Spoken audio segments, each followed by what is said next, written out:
We're going to cover the top 10 Power BI features of 2018 based on your votes. This is a list of top features that you voted on. If you can guess which one came out at number 1, go ahead and leave that in the comment below. We would see if you get it right. The Power BI team released an astounding 150 plus features in 2018. Now, if you want to get caught up quickly on the highlights of all the monthly updates, then you can check out my complete playlist for the monthly update highlights, linked above and in the description below. Hey, I'm Avi Singh, Microsoft MVP and a best-selling Power BI author. And if you would like to become a Power BI pro, make sure to hit subscribe and click that bell so you are notified whenever I go live to answer your Power BI questions. Let's start a journey at number 10, which is search the formatting and analytics pane. And we saw this first in February, and this has been such a lifesaver. Now in Power BI, we can't have something too much of a good thing. I mean, there are a lot of, it's very option rich now,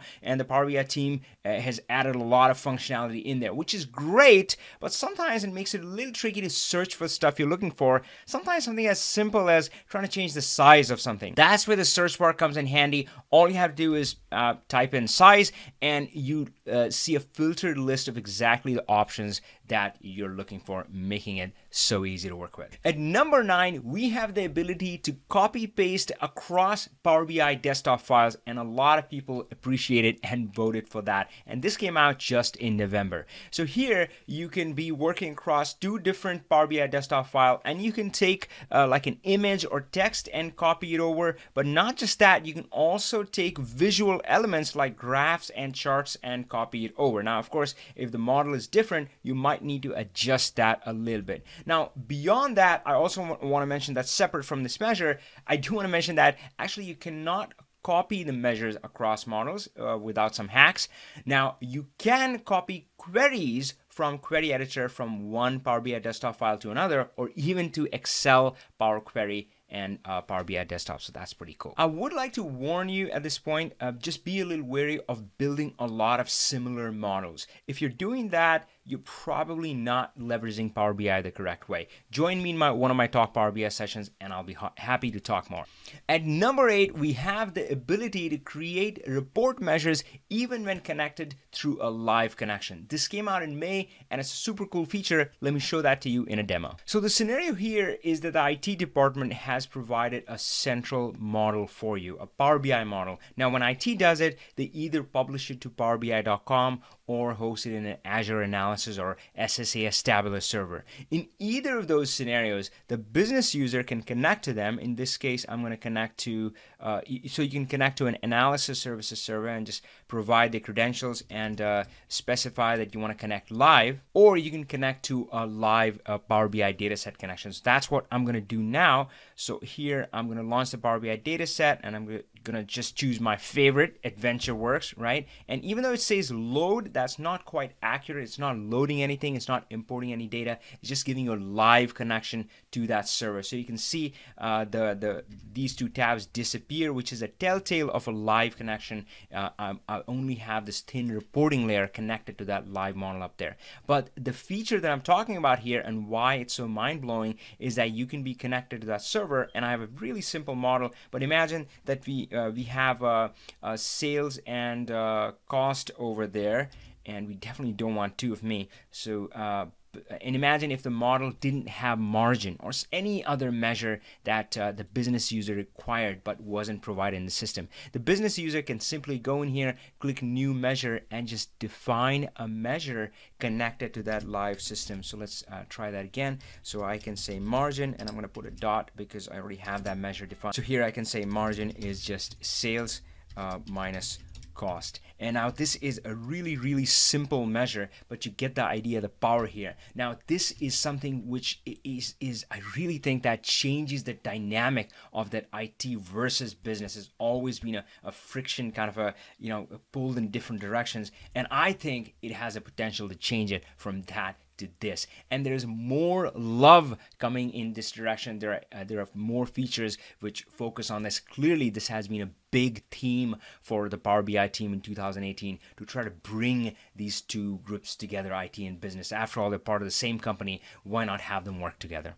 How's that for an idea? The number 7 feature on our list is data profiling in the query editor, and this we saw in October. Now, let me first talk about what is it for. Now, often the goal when we're building a Power BI model is to build this beautiful model with the data table and the lookup table, the who, what, where, when, how. But often when you go into a data set, it's quite complicated, it's quite messy. So you just want to first go in, and before you even start thinking about the model, just get a feel of the data, and that is where data profiling comes in. Now, before this, you had to kind of do it the hard way, just pull in the data and analyze it in a pivot table or something like that, or use other tools. For example, SQL provides data profiling tools, but now that's available right inside Power BI in the query editor, and there are more features which are going to be introduced in here as well. So right now you can turn it on by going to the View tab and saying column quality and column distribution, and that gives you this rich profile of the data. And just by looking at it, you can get a sense of, hey, which can be,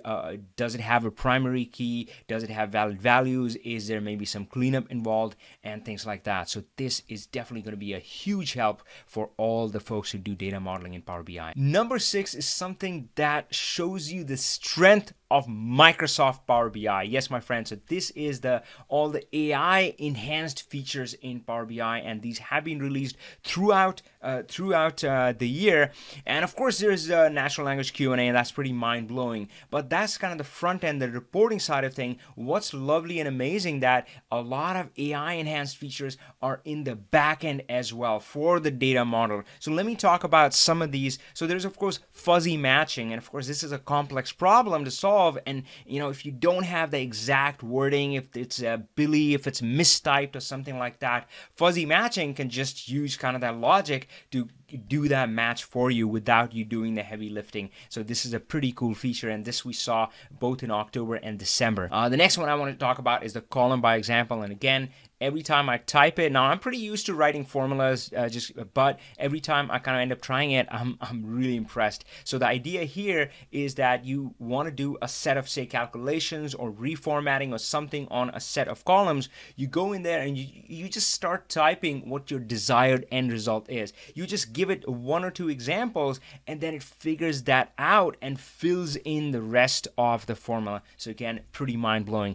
The next one I want to talk about is pretty similar, but again, equally amazing, which is web by example. So if the web page, if you're trying to pull information from a web page, but it's not a simple table element that Power BI can just pull, that one is easy, but it's got complex elements. You can just pull the page and say, yep, I want this element, I want this element. You can just type it in and it figures the rest out. How cool is that? And this we saw in the July release. So before moving on, I'll just say that this capability shows the strength of Power BI and the strength of Microsoft behind it, right? I mean, it's not just any organization, it's Microsoft. They got all this other stuff going on, and they can tap into that and have that expertise and have that be surfaced in Power BI, much to the joy of all of us. Oh my God, we are in the top 5, and the top 5 is one of crowd favorites, the ability to sync slicers across multiple pages, and we saw this in February. Now, this is something which has been there in Excel for a long time. You can have a slicer on one sheet and have it synced or connected to all the other sheets or all the other pivot tables, charts on other sheets. But now we have that ability in Power BI. You just have to select the slicer, click the sync slicer box, and then it gives you this total control over where you want to sync the slicer, where you want to show the slicer. So you can have layouts or reports where you have one set of slicers which controls the entire reports, controls all the pages in that report, making a lot of scenarios very easy to use. We are at number 4, and this one is about the ability to connect to datasets in the Power BI service. And I already showed you a demo when I was trying to show you the ability to create report level measures, but let's just sit there and see how awesome this is, and I'll tell you why. So we first saw this in April. So again, you can go to get data in Power BI desktop and say, no, I don't want to import data. I don't want to start over. I already have a model. I just want to create a thin report connected to my model, connected to that single source of truth. So you say connect to the Power BI data set, and you can build reports off of that. And this is the beauty of Power BI. This is the real strength of Power BI, that ability to create the single source of truth. You can have a single published model, but then you can have a string of reports connected to it in a visualization or reporting tool of your choice. So you can connect Power BI report as you just saw, and of course you can use Analyze in Excel to create Excel reports, and heck, if you really wanted to, you can also connect SSRS or Tableau reports to that single source of truth, your Power BI model. And guess who loves single sources of truth? IT does that. So IT loves the fact that folks are connecting back to a single source. They're not creating their own craziness. And of course, business loves it because they have the flexibility to create their own reports without having to redo all the effort that IT has already done. So again, one more for the IT and business love story. Before we go into the top 3, I do want to address one thing which you may be suffering from. Too much of a good thing, the Power BI overwhelm. At times it does seem like, oh my God, there's so much to learn. How can I kind of keep up on it? It feels like you're trying to climb up on a sand dune. And I want to say, stop. Don't feel that way. I want you to remember that less is more. There's that 20% core that's going to give you that 80% of the results. And those core concepts, thankfully, don't change that much. So, and of course, I focus on that 20% inside my Power BI tutorial available to you on my channel. Just click the links above or in the description. With that said, we are at number 3, and this was a surprise for me. So number 3 is Intellisense. We saw this in September, and this was a surprise because this is an incomplete feature. They haven't even completed it yet. So what is the Intellisense about? So in the advanced editor, now all of this is beautifully colored. There's autocomplete, so if you're typing something in there, it shows you the options and so forth. So it's very rich. But I would say that it's not complete yet because Power BI team is still to deliver this inside the formula bar. Now, they have said that this is coming, but clearly the fact that you all voted for it and made it number 3 shows that you all love it and you can't wait to have this feature. Number 2 continues that IT and business love story like nobody's business. Composite models, import plus DirectQuery. So let me tell you why it really brings IT and business together. So a classic challenge when it comes to IT and business is that IT builds a single model, and it would like the business user to just connect to it using DirectQuery.